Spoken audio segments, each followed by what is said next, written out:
தமிழ் நேயர்களுக்கு காலை வணக்கம். இன்னைக்கு உள்ள மருத்துவம் பாம்பு கடிக்கான மருத்துவம். பாம்பு கடிக்கான மருத்துவம் ஏன்னா பாம்பு கடிச்சு செத்தவங்க கொஞ்சம் பேர் தான். பாம்பு கடிச்சிருச்சுன்ற பயத்தில் செத்தவங்க தான் அதிகம் பேர். 100க்கு 90 பேர் பயத்தில் தான் சாவாங்க. பாம்பு கடித்தாலும் கண்டிப்பாக 10 மணி நேரம் உயிர் இருக்கும். ஆனால் பயத்தில் உள்ள இருதயம் வெடிச்சு போகும். அதனால் ரத்தம் பரவி அவங்க இறந்துருவாங்க. பயப்பட வேண்டியது கிடையாது. பாம்பு கடித்தாலும் அதுக்கான மருத்துவம் இருக்குது. பாம்பு எல்லாரையும் கடிக்குன்னு சொல்லி எல்லாரும் ஓடுவாங்க. கண்டிப்பாக பாம்பு கடிக்காது. அதை போய் நம்ம துன்புறுத்தினா தான் அது கடிக்கும். ஏன்னா அதுக்கு நல்ல அறிவு இருக்குது. அதனால் அது ஒதுங்கி போயிடும். நம்ம தெரியாமல் மிதித்தா தான் நம்மளை கடிக்கும். கண்டிப்பாக பாம்பு யாரையும் விரட்டி போய் கடிக்கிறது கிடையாது. பாம்பு இருக்கிற இடத்துக்கு நம்ம போய் தான் அது மேலே மிதித்து அதை கஷ்டப்படுத்தி அதை கடிக்க வச்சிடறோம். கண்டிப்பாக அது நம்மளை தேடி கடிக்கிறது கிடையாது. அப்படியே வந்தாலும் கடிக்க வராது. அது வேறு ஏதாவது எலிகளையும் தவளைகளையும் பிடிக்க வந்திருக்கும், அது போயிடும். அதனால் அதை கண்டு பயப்பட வேண்டியது கிடையாது. பயந்தாலும் பரவாயில்லை. பாம்பு கடிக்கான இந்த மருந்தை எப்படி பயன்படுத்துறது? பாம்பு கடிச்சிருச்சுன்னா பயப்பட வேண்டியதே கிடையாது. பக்கத்தில் வாழை மட்டை எப்படியாவது கிடைக்கும். முதல் உதவி வாழை மட்டை எங்கே இருக்குதுன்னு பாருங்கள். எந்த ஊரில் இருந்தாலும், சென்னையில் இருந்தாலும் அல்லது எந்த ஒரு நகர்ப்புறத்தில் இருந்தாலும் ஏதாவது ஒரு வீட்டில் வாழை மரம் இருக்கும். அந்த விசேஷ வீட்டில் இருக்கும், இல்லைன்னா கடையில் கிடைக்கும். ஏதாவது ஒரு இடத்துல வாழை மட்டை எடுத்து புழிஞ்சு, தண்டை தான் புழியணும் இல்லை, மட்டையை புழிஞ்சு குறைஞ்சது 3/4 லிட்டர் அளவுக்கு குடிச்சாச்சுன்னா அந்த விஷம் 8 மணி நேரம் நம்மளை ஒன்றும் செய்யாது. விஷம் ஏறாது, உயிர் போகாது. ஏன்னா இந்த வாழை மட்டை சாறு குடித்தோம்னா அந்த விஷத்தினுடைய தன்மையை குறைச்சி வேற விடாமல் பார்த்துக்கிறோம். அந்த 8 மணி நேரத்தில் நீங்கள் எந்த மருத்துவம் வேணுனாலும் செய்யலாம். ஆனால் இந்த கிராமப்புறத்தில் இருக்கிற நாங்களோ அது மாதிரி ஓடி போய் வாழை மரத்தைனா அந்த வாழை மரம் தோட்டத்தில் தான் போய் பறிக்க முடியும். அந்த தோட்டத்துக்கு போய் தான் எடுக்க முடியும். அதனால் அதுக்கு நாங்கள் போகிறதுக்குள்ளே கையில் கிடைக்கிறத வச்சு மருத்துவம் செஞ்சுருவோம். அந்த முறையில் இந்த மருத்துவத்தை செய்கிறோம். இதில் முக்கியமான மருந்தாக இந்த வாகைப்பூவை நிறைய இதுக்கு நம்ம பயன்படுத்தியிருக்கோம். இந்த வாகைப்பூ மருத்துவத்தன்மை வாய்ந்தது. இந்த வாகைப்பூவை சாப்பிட்டாலே பாம்பு விஷம் கூட ஏறுறதுக்கு கொஞ்சம் தடைப்பட்டு தான் நிற்கும், வேகமாக ஏறாது. இந்த வாகைப்பூ பாம்பு விஷத்தை குறைக்கக்கூடியது. இந்த வாகைப்பூவினுடைய இலை இதுதான். இந்த வாகைப்பூ இலை தேவையில்லை, கண்டிப்பாக வாகைப்பூ தான் தேவை. இது சிற்றலை வாகைன்னு சொல்லுவோம். இதோடு சேர்த்து வெத்தலை 3 வெத்தலை எடுத்துக்கிறணும். ஏன்னா வெத்தலை ஒரு வெத்தலை பத்தாது, 3 வெத்தலை கண்டிப்பாக எடுக்கணும். இந்த 3 வெத்தலை எடுத்து இந்த வாகைப்பூ ஒரு கைப்பிடி அளவுக்கு எடுத்துக்கணும். எடுத்து மிளகு குறைந்தது ஒரு 100 மிளகு எண்ணிக்கையில் எடுக்கணும். ஏன்னா சாதாரணமாக உள்ளவங்க 5 மிளகு 7 மிளகுக்கு மேலே சாப்பிட முடியாது. பாம்பு கடிச்சிருந்தா இந்த மிளகை கண்டிப்பாக எண்ண முடியாது. அந்த நேரத்தில் அப்படியே நேராக இவ்வளவு எடுத்தோம்னா அது 100 மிளகுக்கு மேலே இருக்கும். இந்த அளவுக்கு போதும். அது ஒரு 10 கிராம் அளவுக்கு இருக்கும். இதை சாப்பிட்டா காது வரைக்கும் காரம் ஏறும். ஆனால் சாதாரணமாக இருக்கிற யாருமே இந்த மிளகை அந்த மாதிரி சாப்பிட முடியாது. பாம்பு கடித்த நேரம் இந்த மிளகை எடுத்தோம்னா அது காரமே இருக்காது. ஏன்னா பாம்பினுடைய விஷத்தால் நமக்கு ருசி தெரியாது.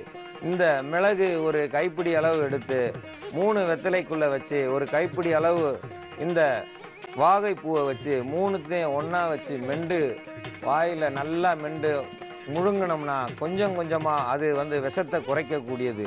தலைக்கு ஏறுற விஷத்தை தலைக்கு ஏற விடாமல் பார்த்துக்கொள்ளும். ஏன்னா பாம்பு விஷத்தை விட அதிக காட்டமாக இந்த மிளகினுடைய காரம் மேலே ஏறி மூளையை செயல் இழக்க விடாமல் செய்யும்.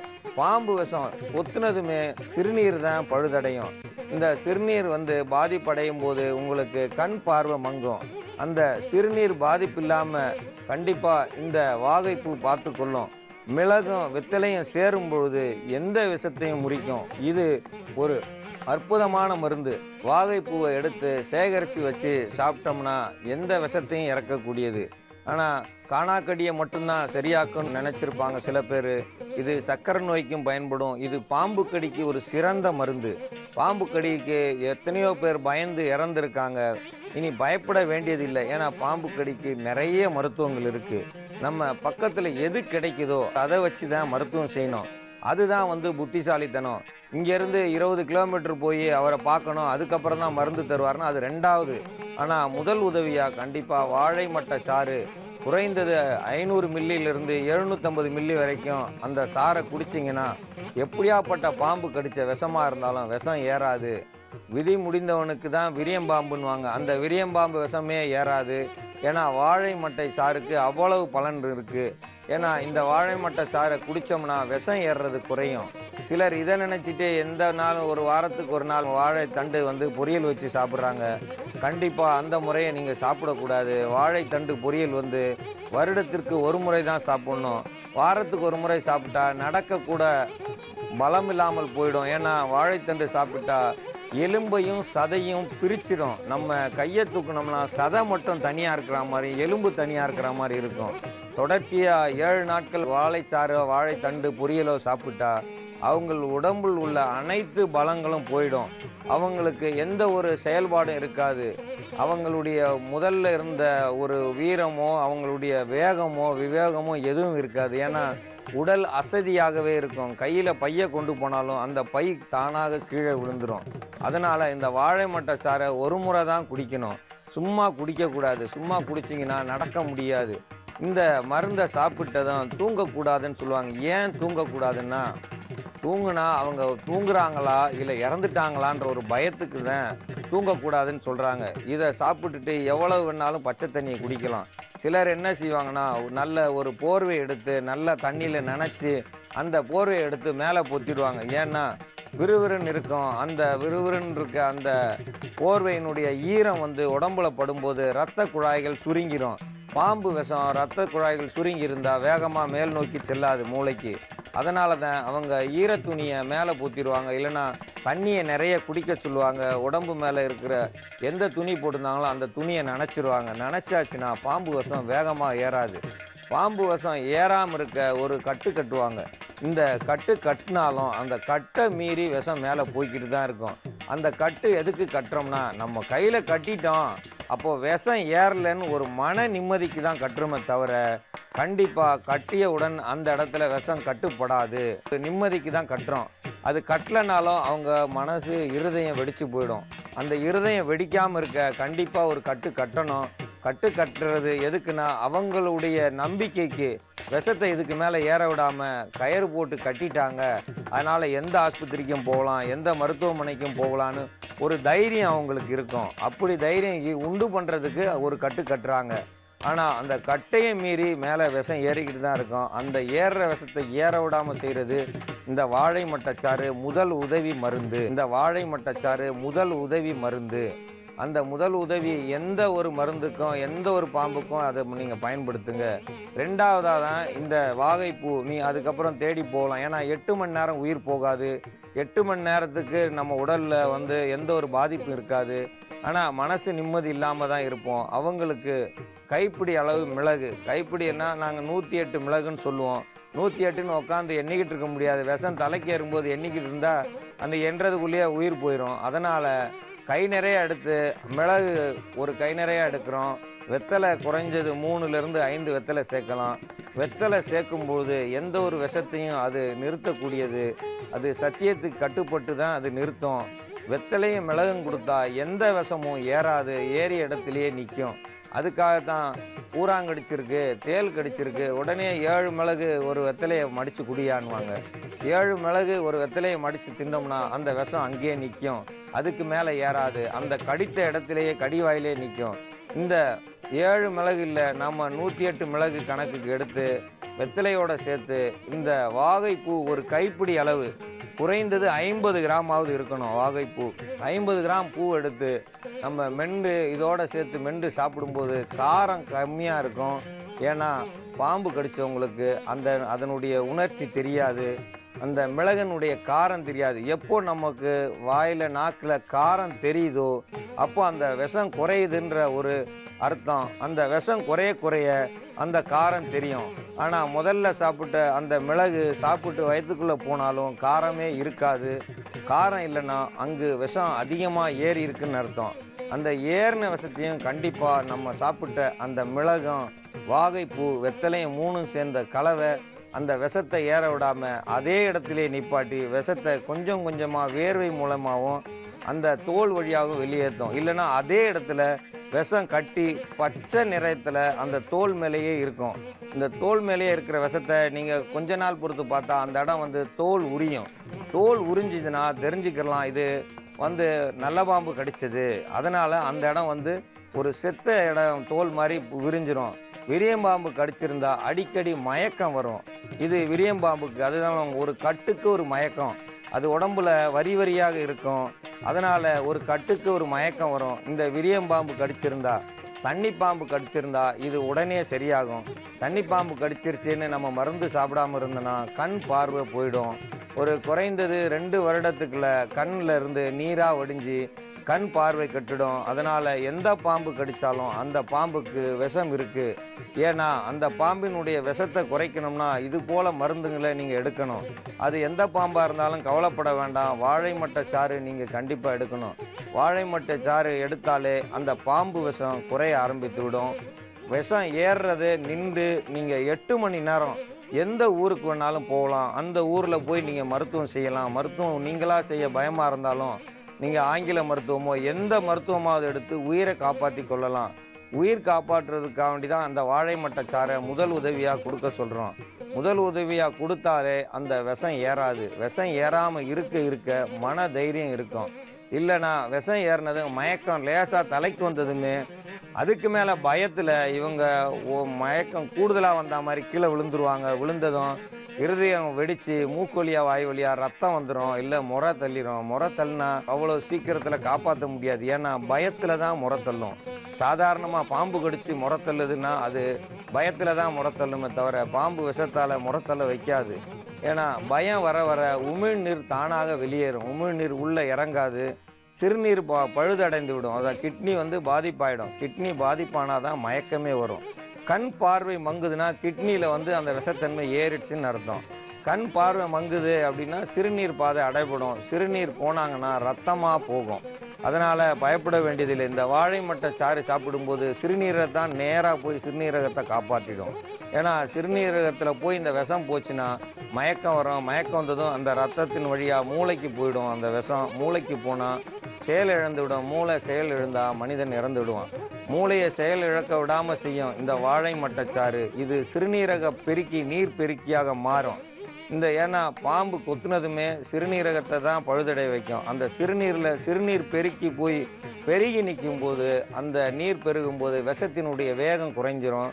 இந்த சிறுநீர் பெருக்கியாக அதனுடைய துவர்ப்பு தன்மை, வாழை மட்டையினுடைய துவர்ப்பு தன்மை விஷத்தை வந்து வேகமாக முன்னேற விடாது.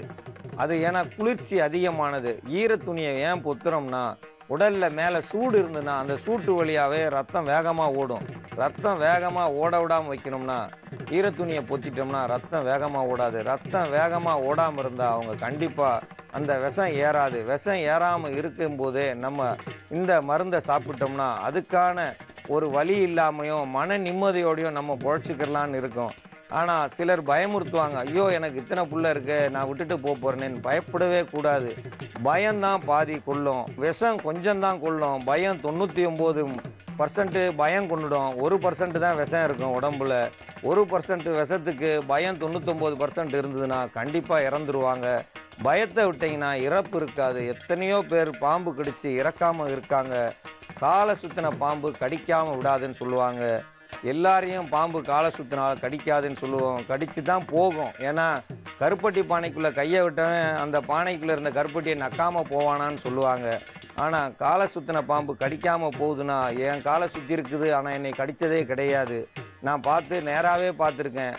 அதனால் யாருமே பாம்பு அடிக்கக்கூடாது. பாம்பு வந்து நமக்கு நன்மையை செய்யுது. ஏன்னா பாம்பு கடித்து இறந்தவங்களை விட பாம்பு கடித்ததை நினச்சி பயந்து இறந்தவங்க தான் அதிகம். பாம்பு கடித்து மாடு இறக்காது. பாம்பு குறுக்க போனால் மாடு இறந்துடும். ஏன்னா பயத்தில் இருதயம் வெடித்து அந்த மாடு இறந்துடும். பாம்பு கடித்தா மாடு இறக்கவே இறக்காது. அதுக்கு மருந்தை கொடுத்து காப்பாற்றிடுவோம். ஆனால் பாம்பை தாண்டிச்சுன்னா அந்த மாடு கண்டிப்பாக இறந்துடும். அந்த மாட்டை அறுத்து பார்த்தோம்னா உள்ள இருதயம் வெடிச்சிருக்கும். அதே போல் தான் நமக்கு அந்த இருதயம் வெடிச்சிடும். நாமளாக புரிஞ்சுக்கிறணும். இந்த மருத்துவத்தை செஞ்சு பாம்பு கடியிலிருந்து நீங்கள் எல்லாம் விடுபட வேண்டும் என்று கேட்டுக்கொள்கிறேன். கண்ணன் என்பவர் கடிதம் எழுதியுள்ளார். அவருக்கு உடல் எடை 42, அவருக்கு வயது 28, உடல் பருமனாகவில்லை, சதை பிடிக்கவில்லை என்று எழுதியுள்ளார். உடல் எந்த நேரமும் சூடாக இருக்கிறது, அதிக அளவு உடல் சூடு இருப்பதால் உடல் தேரவில்லை என்று எழுதியுள்ளார். இந்த உடல் சூட்டிற்கான மருந்து, உடல் தேறுவதற்கான மருந்தை கூறும்படி எழுதியுள்ளார். உடல் சூடு ஏன் அதிகரிக்கிறது என்றால், உடலில் அதிகமாக இவர்கள் குளித்துவிட்டு எண்ணெய் தேய்ப்பது கிடையாது, தலையில் எண்ணெய் வைப்பது கிடையாது. சனிக்கிழமை தோறும் அன்று உள்ள முன்னோர்கள் நல்லெண்ணெயை தேய்த்து குளித்தார்கள். இவர்கள் உடனே நல்லெண்ணெயை தேய்த்து குளித்தால் ஜன்னி வந்துவிடும். ஏனென்றால் குளிக்காமல் இருந்து உடனே போய் ஒரே நாளில் நாம் குளித்து உடலை குளிர்ச்சியாக்குவோம் என்று தவறாக எண்ணி விடுவார்கள்.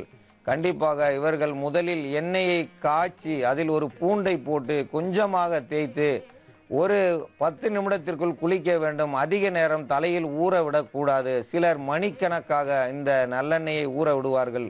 மணிக்கணக்கில் ஊற விட்டால் அந்த நரம்பு மண்டலங்கள் அனைத்தும் குளிர்ச்சியாகி அதிக குளிர்ச்சியாகி அவர்கள் உடம்பு பலம் இல்லாமல் போய்விடும். இவருக்கு இரத்தம் குறைவாக இருக்கும். ஏனென்றால் இவர் உடலில் 42 கிலோ எடைதான் உள்ளது என்றால் ஒரு 15 வயது சிறுவருக்கு இருக்கும் இடைதான் இருக்கிறது. ஆனால் 28 வயது இருக்கிறார் என்றால் எலும்பும் தோலுமாகத்தான் இருப்பார். இவருடைய தோல் சுருக்கமாக இருக்கும். தோல் சுருக்கமாக இருப்பதால் பார்ப்பதற்கு கிழநரை போல் இருப்பார்கள். இவர்களுக்கு கண்டிப்பாக அத்திப்பழமும் பாலும் கொடுக்க வேண்டும். கண்டிப்பாக அத்திப்பழம் பாலும் சாப்பிட சாப்பிட சதை பிடிக்கும். பருத்தி கொட்டை பால் சொல்வார்கள். பருத்தி விதை என்றால் காட்டு பருத்தி என்று சொல்வார்கள். அந்த காட்டு பருத்தி விதை ஒரு 50 கிராம் எடுத்து அதை ஊற வைத்து நன்றாக ஆட்டி அதனுடன் ஒரு தேங்காய் சில் சேர்க்க வேண்டும். அந்த தேங்காயை சேர்த்து காய்ச்சி அந்த பருத்தி பாலில் பனை வெல்லம் சேர்த்து அதை தினந்தோறும் ஒரு 200 மில்லி அளவுக்கு குடிக்க அந்த உடல் பலமாகும். கண்டிப்பாக சதை போடும். பருத்தி விதை தினந்தோறும் கண்டிப்பாக 50 கிராம் அளவுக்கு அந்த பருத்தி பாலை எடுத்து அதை குடித்து வர உடல் சத்துக்கள் கூடும். உடலில் உள்ள சூடு கொஞ்சம் கொஞ்சமாகத்தான் குறையும். உடனே குறைய வேண்டும் என்று நீங்கள் செய்யக்கூடாது. சத்து ஏற வேண்டும் என்று சிலர் சுண்டல் கடலை அந்த சுண்டலை ஊற வைத்து முளப்பு கட்டி 1/4 கிலோ பயரை சாப்பிட்டு விட்டு வயிற்றோட்டமாகி உள்ள உடலையும் கெடுத்து கொள்கிறார்கள். சுண்டல் சாப்பிட்டவுடன் உடலில் சத்து ஏறிவிடும் என்று தவறான எண்ணத்தில் இருப்பார்கள். சுண்டல் சாப்பிட வேண்டும் என்றால் முளப்பு கட்டி 5 சுண்டக்கடலை மட்டும்தான் சாப்பிட வேண்டும். இவர்கள் 5 என்றால் 50 கிராம் சாப்பிடுவார்கள். அல்லது கண்டிப்பாக 100 கிராம் அந்த சுண்டலை சாப்பிட்டு வயிற்றோட்டம் ஏற்பட்டு அந்த சுண்டக்கடலை பக்கமே தலை வைத்து படுக்க மாட்டார்கள்.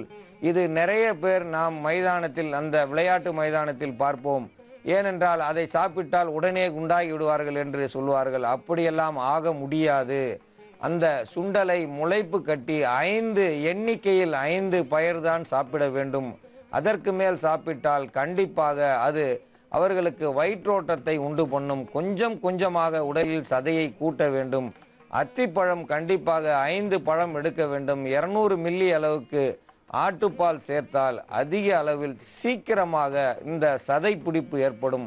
இந்த சதை பிடிப்பு ஏற்பட உடல் குளிர்ச்சியாகும். ஆட்டுப்பால் அதிக குளிர்ச்சி, உடலுக்கு நல்லது. எல்லா வகையான நோய்க்கும் ஆட்டுப்பால் தான் உகந்தது. காந்தி அந்த நாளில் அரைப்படி கடலை பருப்பும் 1/2 லிட்டர் ஆட்டுப்பாலும் குடித்தாராம். ஏனென்றால் ஆட்டுப்பால் குடித்தால் எந்த ஒரு நோயும் உடலில் இருக்காது. கடலை அரைப்படி கடலை சாப்பிட்டால் கடலை உடலை வளர்க்கும். அதனால் கடலை பருப்பை சாப்பிட்டு ஆட்டுப்பால் சாப்பிட்டால் எந்த ஒரு நோயும் இருக்காது. அதேபோல் நீங்களும் கடலை பருப்பை சாப்பிட்டு ஆட்டுப்பாலை சாப்பிடலாம். அல்லது அத்திப்பழத்தை சாப்பிட்டு ஆட்டுப்பால் சாப்பிடலாம். இந்த முறையை கையாண்டால் உடலில் சத்துக்கள் அதிகரிக்கும். நரம்பு மண்டலம் அதிகமாக பலம் பெறும். தோல் சுருக்கம் கொஞ்சம் கொஞ்சமாக சரியாகும். இந்த முகத்தோற்றம் கிழத்தோற்றம் போல் இருக்கும், அதுவும் மாறும். உடலில் மட்டுமல்ல, உடலில் உள்ள அனைத்து பாகத்திலும் ஒன்று போல் சதை ஏறும். பருத்தி கொட்டையை கண்டிப்பாக குடித்து வந்தால் பருத்திப்பால், இந்த பருத்திப்பால் சாதாரணமானது அல்ல, நெஞ்சுரம் உள்ளது. உடலில் எந்த பக்கத்தில் உடலில் தசைகள் இல்லையோ எல்லா பகுதியிலும் ஒரே சீராக வளர்க்க இந்த பருத்திப்பால் பயன்படும். இந்த பருத்திப்பாலுடன் சிலர் பச்சரிசியை சேர்ப்பார்கள். பச்சரிசியை சேர்த்து தேங்காயை சேர்த்து அந்த பருத்திப்பாலை குடித்து வர சீக்கிரமாக உடல் தேரும். இந்த முறையை நீங்கள் பயன்படுத்த வேண்டும். உடல் சூடு கொஞ்சம் கொஞ்சமாக தான் குறையும்.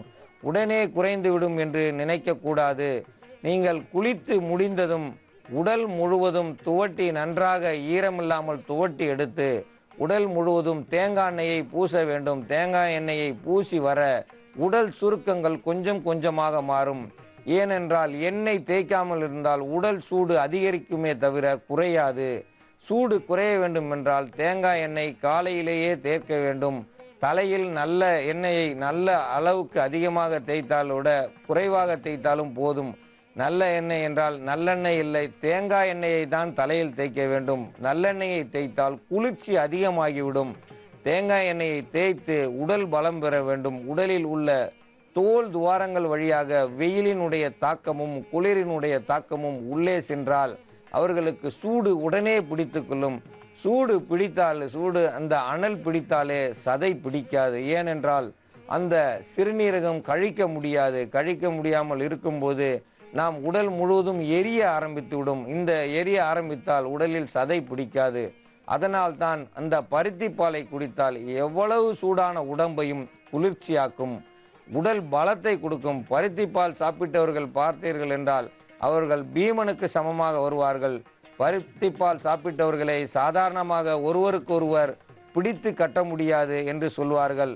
ஜல்லிக்கட்டு காளையை அடக்க போறவர்கள் பருத்திப்பாலை தான் அதிகம் குடிப்பார்கள். மதுரை மாவட்டத்தில், மதுரையில் எங்கும் கிடைக்கும் பருத்திப்பால். ஏனென்றால் பருத்திப்பாலை சாப்பிட்டால் நெஞ்சுரம் இருக்கும். நெஞ்சுரம் என்றால் வீரம் அதிகமாக இருக்கும், பயம் இருக்காது. உடலில் வலு ஏறியதால் நரம்பு புடைத்திருக்கும். அவர்கள் கண்டிப்பாக எதையும் சாதிக்கும் வல்லவர்கள் ஆவார்கள். உடல் சதை போடுவதோடு உடலில் உள்ள சூடுகள் குறைந்து நரம்பு மண்டலங்கள் பலம் பெறும். அதற்காகத்தான் பருத்திப்பாலை குடிக்க சொல்கிறோம். ஏனென்றால் பருத்திப்பால் குடிக்க குடிக்க உடலில் உள்ள சதைகள் நன்றாக வளர்ந்து நீங்கள் தோல் சுருக்கம் இல்லாமல் வாழ்வீர்கள். இந்த முறையை பயன்படுத்தி இதேபோல் உள்ள அனைவரும் கண்டிப்பாக, இந்த நேயர்கள் மட்டுமல்ல எல்லா நேயர்களுக்கும் இது உகந்தது. இந்த மருந்தை பயன்படுத்தி உடல் பலம் பெற வேண்டும் என்று கேட்டுக்கொள்கிறேன்.